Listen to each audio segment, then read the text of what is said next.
গতকাল মহামান্য কলকাতা হাইকোর্টে এসএলএসটি এক্সপিরিয়েন্সের 10 মার্কস নিয়ে কিছু গুরুত্বপূর্ণ মামলার শুনানি হয়। সেখানে কি আপডেট উঠে আসছে, পাশাপাশি SSC group C group D পরীক্ষার 2016 টেন্টেড লিস্ট গতকাল সন্ধ্যায় প্রকাশিত হয়েছে, কিন্তু সেখানেও অনেক ঘাবলাবাজি।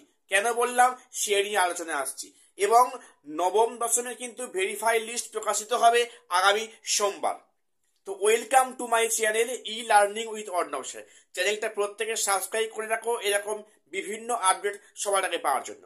প্রথম বলি, গতকাল মহামান্য কলকাতা হাইকোর্টে বিচারপতি অমৃতা সিনহা ম্যামের বেঞ্চে এক্সপিরিয়েন্সের 10 মার্কস নিয়ে শুনানি হয়। সেখানে বেসিক্যালি আনটেন্ডেড ক্যান্ডিডেটদের পক্ষ থেকে অনিন্দ মিত্র স্যার এবং প্রতীকধর স্যার, ওনারা আইনজীবীরা বিচারপতির সামনে এক্সপিরিয়েন্সের 10 মার্কস যেটা অ্যাকচুয়ালি বৈধ, ওনারা সেটা কিন্তু বলার চেষ্টা করেন।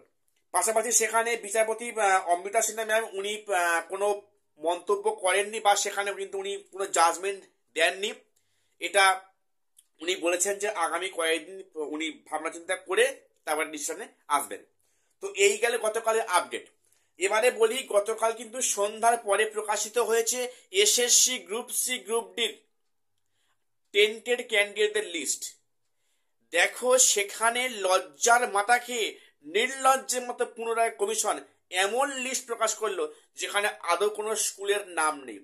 আমরা জানতে পারবো না যে এই যে দাগি লোকটা অ্যাকচুয়ালি কোথায় বাড়ি, বা তার অ্যাড্রেসটা বা কি, বা তিনি কোন স্কুলে পোস্টিং ছিলেন।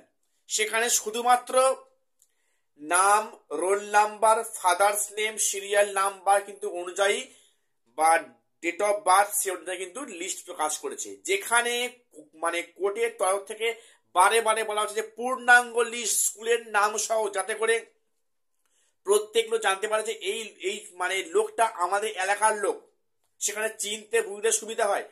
কিন্তু সেটা কোনো এক অজানা কারণে কিন্তু কমিশন সেটা প্রকাশ করছে না। তো বিভিন্ন আইনজীবীদের মতে কিন্তু যে এইভাবে কমিশনকে বললে হবে না, সেখানে কোর্টকে আরো বেশি কড়া পদক্ষেপ নিতে হবে। যদি বা লিস্ট প্রকাশ করলো, সেখানে এই লিস্টের অবস্থা, সেখানে পূর্ণাঙ্গ লিস্ট প্রকাশ করছে না এসএসসি। তো যাই হোক, এবারে বলে রাখি যে এবারে নবম দশমের ভেরিফিকেশন লিস্ট প্রকাশিত হবে আগামী সোমবার। যেটা গত শনিবার অর্থাৎ আজকের হওয়ার কথা ছিল, সেটা কিন্তু হচ্ছে আগামী সোমবার, সম্ভবত সন্ধ্যার পরে ডকুমেন্টস ভেরিফিকেশন লিস্ট প্রকাশিত হবে 9-10 এর ক্ষেত্রে। তবে কিন্তু যে এখানে একটা বিষয় বলে রাখি, তোমরা যারা চাকরি পাবে 2025-এর সেকেন্ড এসএলএসটির মাধ্যমে, সেখানে তোমার চাকরি থাকলেও তোমার চাকরিতে তোমার অধিকার থাকবে না। দেখো, অলরেডি কিন্তু কোর্টের আদেশ মোতাবেক কমিশন গত পরশুদিন ওয়েবসাইটের লিস্ট প্রকাশ করেছে বিজ্ঞপ্তিতে, যে সেখানে এই যে সামগ্রিক নিয়োগ প্রক্রিয়া সেখানে কন্টিনিউ হলে কোর্টের রায় যা আসবে সেটা কিন্তু প্রত্যেকে মাথায় পেতে নিতে হবে। অর্থাৎ তুমি চাকরি পেয়ে গেলেও, তুমি জয়েন করার পরেও তোমার চাকরি থাকবে কিনা সেটা কিন্তু এখন থেকে একটা কোশ্চেন মার্ক উঠে গেছে।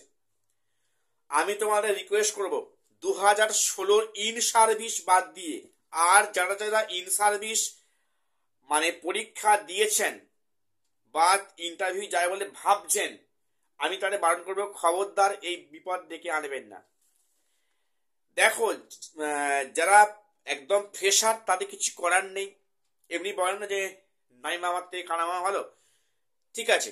এবং 2016 ইন সার্ভিস তারা অবশ্যই আসবেন, কিন্তু আদার্স কোনো ইন সার্ভিস দয়া করে এই প্যানেলে আসবেন না, কারণ সেখানে কিন্তু আপনাদের ভাগ্যটা একটা অনিশ্চিত। আপনার চাকরি কিন্তু আপনার কোনো অধিকার থাকবে না, পরিষ্কার বললাম। কাজেই বেকার এখানে এসে গ্যাঞ্জাম করে ফ্রেশারদের বঞ্চিত করে এই কাজটা করবেন না।